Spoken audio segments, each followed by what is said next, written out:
But guess what? Chris Columbus says a Home Alone reboot would be a mistake. Alan, I know you have the story. Oh no, there's a video. Oh, there's a video. Okay. Yeah. Let me play the video. Play the video. Let's go to it. It's from Entertainment Tonight. 69. And of course, we're going to get an ad here before the video. I will unmute when we get to the actual. This director, Chris Columbus, won't do a Home Alone reboot as OG movie turns 35. Here we go. It's the 35th anniversary. When we were making Home Alone, I never had any.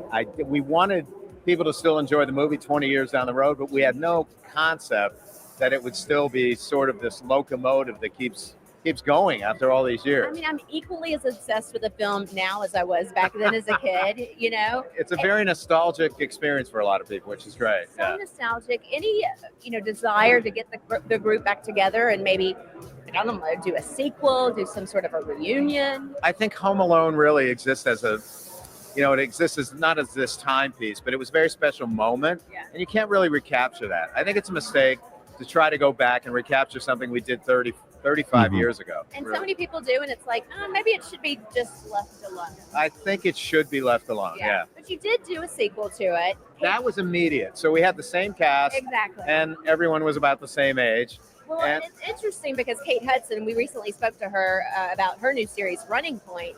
She said she was in the choir scene in the sequel. Do you remember that? It was her first film. I don't remember her in the choir. I can't even remember seeing her on film.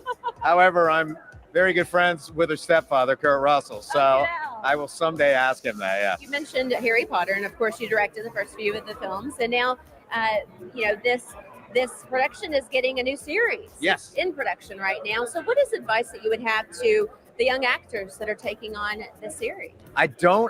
Literally when the young actors who took on the first Harry Potter roles were immediately, their lives are changed immediately. And I would imagine that's probably going to happen to these young actors as well. And I hopefully they sort of went with the same theory that we did, which is cast the parents as well as the children. If the parents are great, the kids will turn out okay. Interesting. So that was sort of the philosophy. Now, Chris. You're muted. Oh, that's good.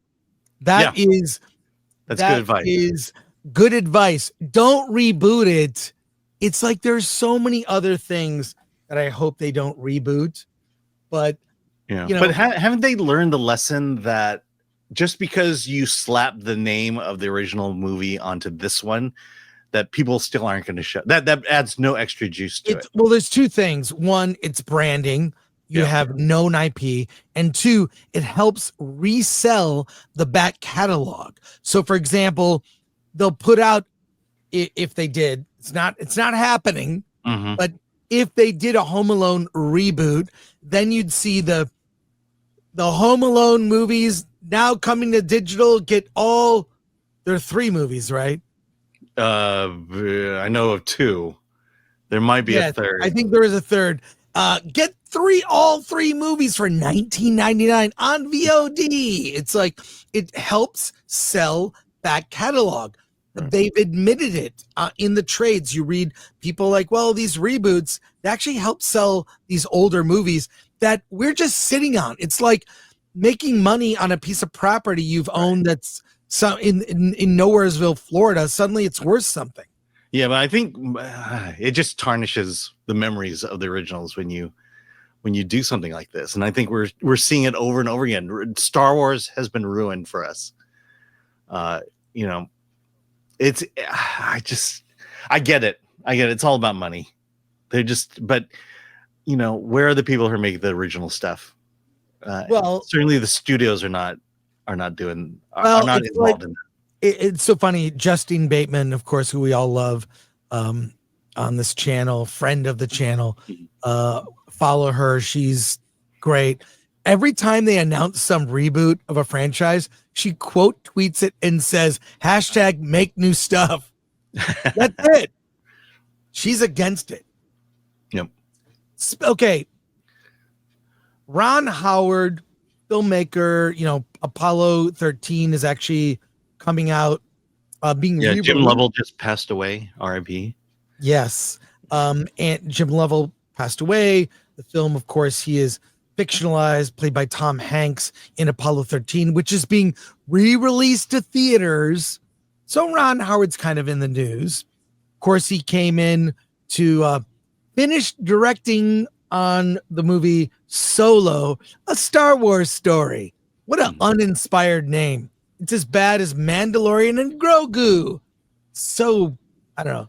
Okay, we used to have proper names for movies. The Empire Strikes Back, Texas Chainsaw Massacre, proper names. But Ron Howard got advice from George Lucas, and it's very simple. And it ties into something that I've been criticized for saying. Alan, tell me what that is. Let's also point out the fact that Ron Howard was in American Graffiti.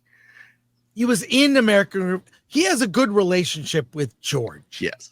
All right, here we go. When he was first approached to take over Solo, it all started with a chance meeting with Lucasfilm president Kathleen Kennedy. She invited him to breakfast where producer Ali Shearer and screenwriter John Kasdan joined in. That's when they told him Solo had reached a creative impasse with Phil Lord and Christopher Miller and asked if he'd consider stepping in. He didn't just jump right in. He first sought out some wisdom from George Lucas himself. Lucas wasn't active on the film at the time, but he gave one piece of advice that stuck. Just don't forget, it's for 12-year-old boys. After watching some edited footage, Howard realized there were two very different versions at play. The studio liked the script, but felt the tone under Lord and Miller wasn't quite working for Star Wars.